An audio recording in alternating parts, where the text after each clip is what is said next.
j'accueille le général Patrick Dutartre, général de l'armée de l'air, ancien pilote de chasse. Bonsoir. Bonsoir et face à vous, Alexandre Melny, professeur de géopolitique à l'ICN Business School, ancien diplomate russe. Bonsoir à vous. Bonsoir Damien. Alors, l'histoire des sous-marins nucléaires américains, on en reparle ce soir, parce que deuxième couche de Donald Trump, écoutez à sa descente d'hélicoptère.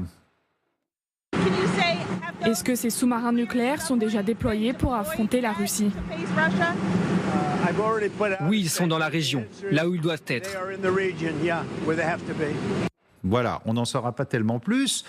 Pour une fois, le Kremlin a réagi par Dmitri Peskov, le porte-parole du Kremlin, apparatchik des apparatchiks. Écoutez ce qu'il raconte. Il est évident que les sous-marins américains sont déjà en service de combat, c'est la procédure standard.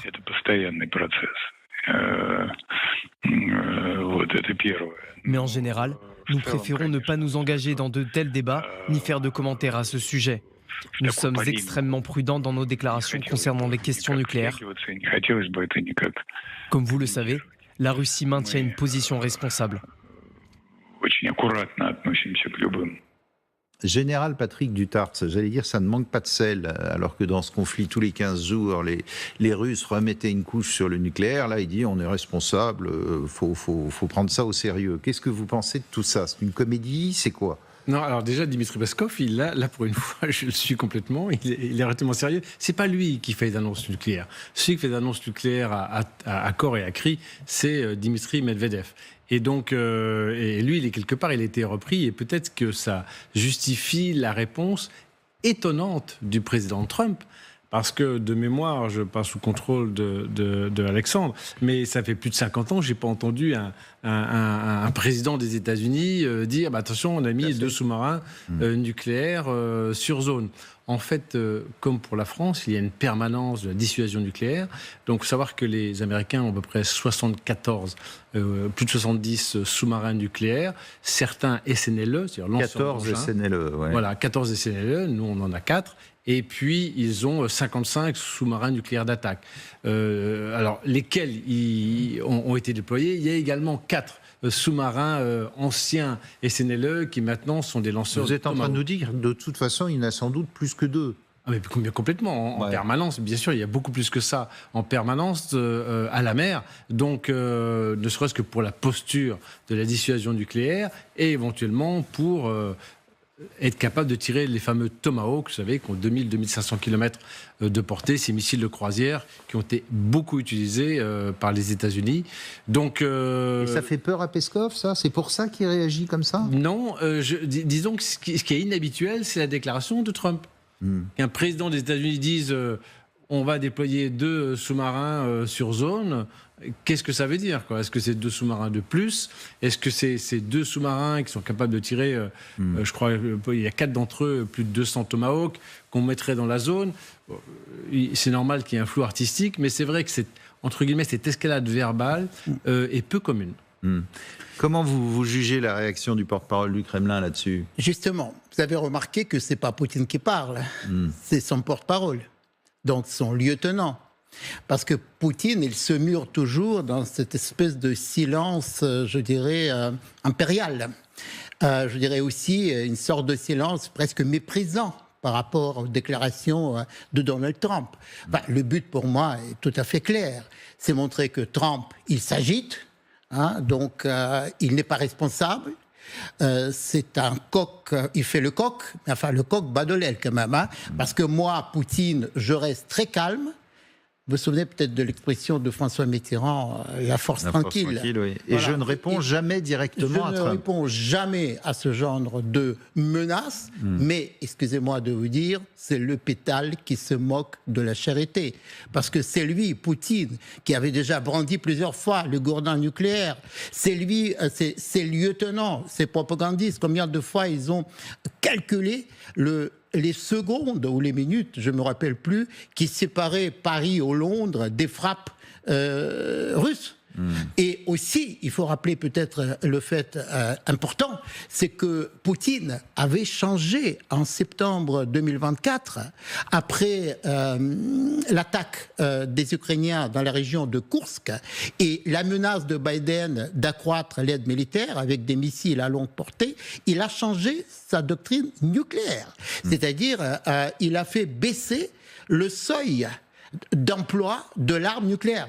Et il a même proposé justement de placer la Biélorussie, c'est-à-dire pays qui devrait être en principe neutre, vassalisé, mais neutre d'après la loi internationale, enfin qui n'existe plus. Et bien donc il a placé sous le parapluie nucléaire protection russe. Donc c'est-à-dire évidemment c'est le pétale qui se moque de la chaîne. Et rapprocher les missiles de l'Ouest, de l'Europe, via la Biélorussie. Et aussi utiliser la possibilité d'utiliser l'arme nucléaire en cas d'attaque d'un pays qui n'est pas nucléaire. C'était ça aussi la différence, mais qui est soutenu par la puissance nucléaire. Donc clairement, c'est l'Ukraine. Bon, alors en attendant, l'émissaire spécial de Donald Trump qui devait arriver hier au Kremlin, eh bien ce sera Steve Witkoff, donc pour mercredi, voire jeudi, a dit Donald Trump.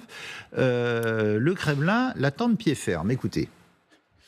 Nous n'excluons pas la possibilité d'une telle rencontre entre le président Poutine et l'envoyé américain Steve Witkoff. Le dialogue se poursuit. Les États-Unis poursuivent leurs efforts de médiation afin de trouver des solutions pour parvenir à un règlement en Ukraine. Ces efforts sont très importants, notamment dans le contexte des négociations directes en cours entre la Russie et l'Ukraine. Le travail se poursuit. Nous sommes toujours ravis d'accueillir M. Witkoff à Moscou et nous sommes toujours ravis d'avoir des contacts avec M. Witkoff. Nous les considérons comme importants, substantiels et très utiles. Bon, alors ils sont ravis, ils l'attendent. Qu'est-ce que ça veut dire? Qu'est-ce que peut obtenir l'envoyé de Trump? Rien, parce que tout simplement, d'ailleurs lui-même, il se considère comme un diplomate du dimanche, c'est-à-dire amateur. C'est-à-dire, il est plutôt spécialiste des transactions immobilières. Il ne connaît pas la Russie, il ne connaît pas l'Ukraine, il ne connaît pas vraiment la géopolitique.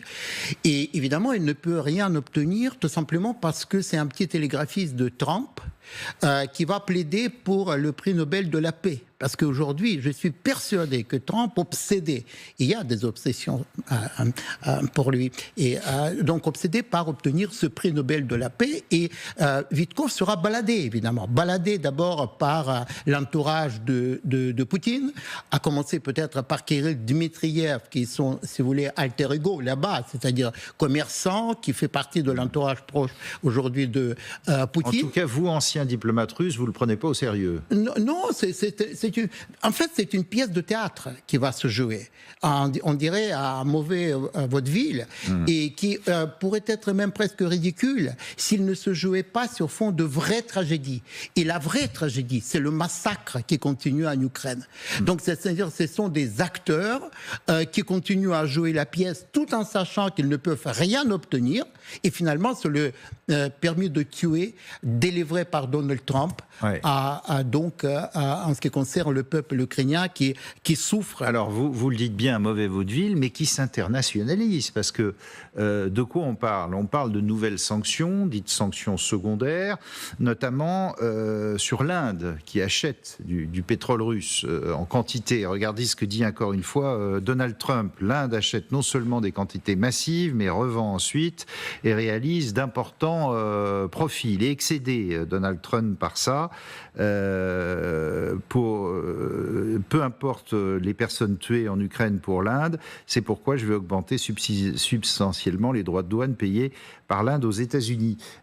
Ça paraît quand même être je sais pas, le caillou dans la chaussure là pour Poutine. Si sa manne pétrolière est arrêtée, il va quand même être bien embêté. Mais il a déjà appris à contourner les sanctions. Donc il y est toujours... Oui, mais là, si l'Inde se prend, au lieu de 25% de droits de douane, 45, 55, ça va poser problème. L'Inde vient de confirmer qu'ils ne vont pas arrêter les importations de pétrole russe. Ouais. Et je crois, pour reprendre cette fameuse expression de Donald Trump, en m'adressant à lui, qu'il n'a pas vraiment de carte à main. avec l'Inde aujourd'hui. Parce que les droits de douane. Augmenter les droits de douane. Il n'y a pas que ça. Moi, je pense que effectivement, il y a les droits de douane. Et ça embête quand même. Il y a un acteur qui parle pas trop, c'est quand même la Chine. Hein. C'est elle qui importe beaucoup. Le plus. Beaucoup plus, mais pour son propre intérêt, alors que l'Inde, elle importe, et puis une partie, elle réexporte. Donc, effectivement, il y a ça. Il y a les droits de douane. Il y a des taxes bancaires, vous savez, comme certaines de nos banques internationales, comme les banques françaises aussi, ont été soumises par les États-Unis sous prétexte qu'on utilisait le dollar. Là, il y a des choses qui sont possibles. Il y a surtout la flotte fantôme russe. Voilà. Moi, je pense que vraiment, c'est un sujet en international qu'on aborde pas. Alors, assez. Vous avez vu, je vous ai montré en même temps ce soir le ministre des Affaires étrangères indien qui dit c'est inacceptable. Hein, oui, tout ça, et on va continuer évidemment à acheter du pétrole russe. Mais forcément, c'est un pays souverain et on comprend. Personne n'a envie de se faire entendre. Écoute, je t'interdis de faire ça, même si les Américains sont coutumiers du fait. Mais je pense que voilà, la flotte fantôme pourrait être vraiment interceptée. Et ça, c'est vraiment un coup direct aux exportations. Pourquoi on ne le fait pas ? Parce que d'abord, on n'a pas le droit. Ouais. Tout simplement parce qu'il n'y a plus de droit international, mais les Européens et les Occidentaux, on respecte un certain droit. Donc il y a liberté sur les mers, à partir du moment où la personne a un pavillon. Alors il y aurait des sanctions. Parce qu'ils sont sous pavillon de complaisance. Mais il y a de tout. Il y en a sous pavillon russe, il y en a sous pavillon de complaisance. Il y en a certains qui sont interdits, mais de très petit nombre de ports occidentaux. Mais si on les connaît tous... Parce qu'il en passe des dizaines sur la Manche, devant nos côtes. Je crois qu'il y en a 550 qui sont... 525 qui sont répertoriés, on les connaît tous en fait, et donc il suffirait de dire ok, ceux-là maintenant ils ne naviguent plus. Mais quelque part, qu'est-ce qu'on fait ? On les arraisonne ? On les arraisonne tout simplement, on prend le carburant et puis ceux-là ça s'était passé devant les côtes norvégiennes, je crois. Alors oui, mais les côtes norvégiennes, il y en avait eu un ou deux parce que ils avaient l'un d'entre eux avait laissé traîner son ancre et donc avait coupé les câbles sous-marins. Oui, un câble sous-marin, un câble. Mais alors pourquoi on ne le fait pas ? On ne le fait pas, c'est de l'hypocrisie, c'est manque de volonté politique. Manque de volonté politique. Après, il y a une volonté militaire, mais les militaires feront ce qu'on leur dira de faire. Ils sont parfaitement capables de le faire. Et puis, un certain respect encore du droit international. De quel droit ? On arraisonne ces bateaux. Mais comme il n'y a plus de droit international vis-à-vis des plus forts, comme Poutine et d'autres, Mais vous voyez la marine nationale française devant Brest à raisonner des pétroliers fantômes ? Oui, ce n'est pas un problème technique. Nos amis marins sont parfaitement capables de le faire et ils n'ont pas besoin d'attendre Brest. D'ailleurs, ils peuvent le faire en mer Adriatique. Je rappelle que pas l'Adriatique, la mer Baltique, pardon. Maintenant, c'est quasiment une mer otanienne, donc il y a des détroits pour sortir. C'est assez facile de les arraisonner. Non, il n'y a pas la volonté politique, tout simplement, parce que et quelque part, c'est aussi à mettre du côté des Occidentaux. On respecte encore un certain droit international, mais lorsque vous avez des gens en face de vous qui ne respectent rien, la question se pose. Mais comme je disais, général Dutartre, et effectivement, c'est une question de volonté politique. Parce que techniquement, militairement, je suis persuadé que c'est tout à fait possible. Et ça a été déjà fait, d'ailleurs, parce qu'on avait déjà raisonné, etc. Le problème est ce que nous sommes toujours dans une sorte de politiquement et juridiquement correct. C'est-à-dire, on respecte les règles de la loi. Alors qu'en face, nous avons un prédateur qui balaye tout, qui ne respecte jamais rien.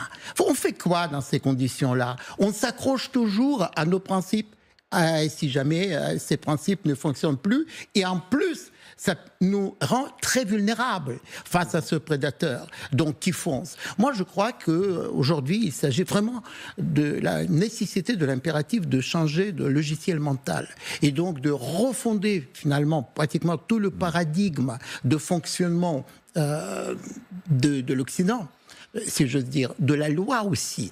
Parce que, évidemment, ce qui se passe actuellement, c'est impardonnable, c'est impossible. Parce qu'il faut arrêter à un moment donné ce massacre-là. Parce que cette guerre se déroule chez nous, en Europe. C'est pas du tout une guerre lointaine, c'est notre guerre. Donc il faut réveiller les consciences. Il faut aussi que les politiques prennent conscience non seulement de la proximité de cette guerre, mais de son caractère existentiel, car ça concerne notre avenir. Que, par exemple, c'est notre investissement dans la sécurité de demain. Bien sûr. Donc, et ça, je ne sais pas comment faire parce que ça fait déjà 3 ans et demi que ça dure et il faut s'attaquer à la flotte fantôme, comme disait le général. Évidemment, en premier lieu, c'est pas les sanctions économiques, c'est pas les droits de douane de l'Inde, de la Chine même, parce que la Russie a déjà réussi, appris à contourner ces sanctions. Je vous fais écouter Donald Trump, tenez, qui lui-même, c'est curieux pour le président américain, on a l'impression qu'il y croit qu'à moitié. Que se passera-t-il vendredi? La date limite arrive et la Russie n'a pas accepté un cessez-le-feu? Il y aura des sanctions, mais il semble être assez doué pour éviter les sanctions. Vous savez, ce sont des personnages rusés, ils sont plutôt doués pour ça. Nous verrons donc ce qui se passera. Y a-t-il quelque chose que les Russes puissent faire pour éviter les sanctions à ce stade? Oui, il faut conclure un accord lorsque les gens cesseront d'être tués. Les chiffres qui viennent d'être publiés indiquent qu'un nombre considérable de soldats russes sont tués. De même, en Ukraine, le nombre est moins élevé, mais des milliers et des milliers de personnes ont été tuées. Et maintenant, nous ajoutons des villes touchées par des missiles. Il y a donc beaucoup de gens qui sont tués dans cette guerre ridicule. Est-ce que vous le croyez, Trump, quand il dit « je supporte plus le nombre de tués », etc. On dit il peut avoir tous les défauts du monde, mais c'est un pacifiste. C'est-à-dire qu'il ne veut pas la guerre, ne serait-ce d'ailleurs que pour des raisons économiques. C'est que quand vous avez la guerre, le commerce s'arrête. Je pense qu'il est vraiment sensible au fait qu'il y ait des hommes et des femmes et des enfants qui se font tuer tous les jours. Je pense qu'aussi ce qui se passe à Gaza l'interpelle de la même manière. Et Meliana lui a rappelé, lorsqu'il sortait d'une réunion, d'une conversation téléphonique avec le président Poutine, en lui disant c'est bien ton copain Poutine, mais regarde ce qu'il vient de balancer sur l'Ukraine. Et donc, je pense qu'il y est effectivement sensible, mais lui, il veut que ça s'arrête, tout simplement, et il veut trouver un accord de paix. Mais il y a une troisième chose que le président Trump pourrait utiliser, et ça, il n'en parle pas, malheureusement, parce que lui, c'est pas forcément le succès de l'Ukraine qui l'intéresse. Ce qui l'intéresse, c'est que la guerre s'arrête. On puisse refaire des affaires.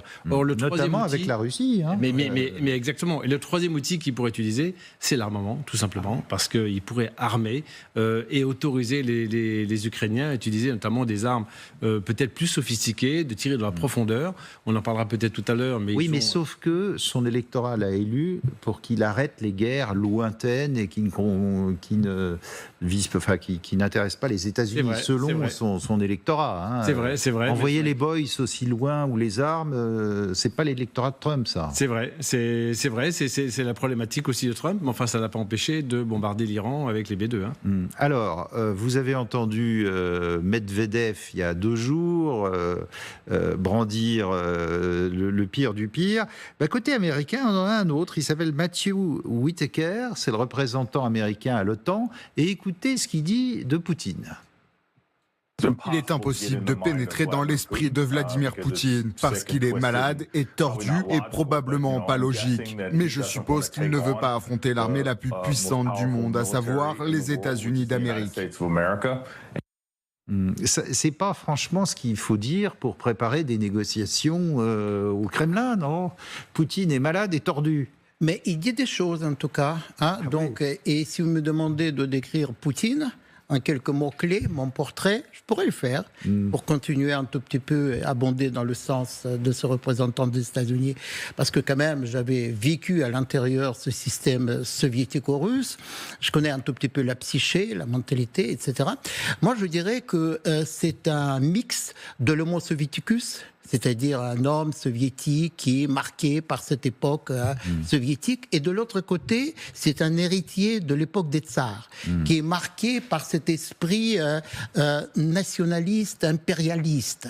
Donc c'est un mélange de deux qui débouche sur un esprit extrêmement acharné, enfin je dirais plutôt d'abord obtus.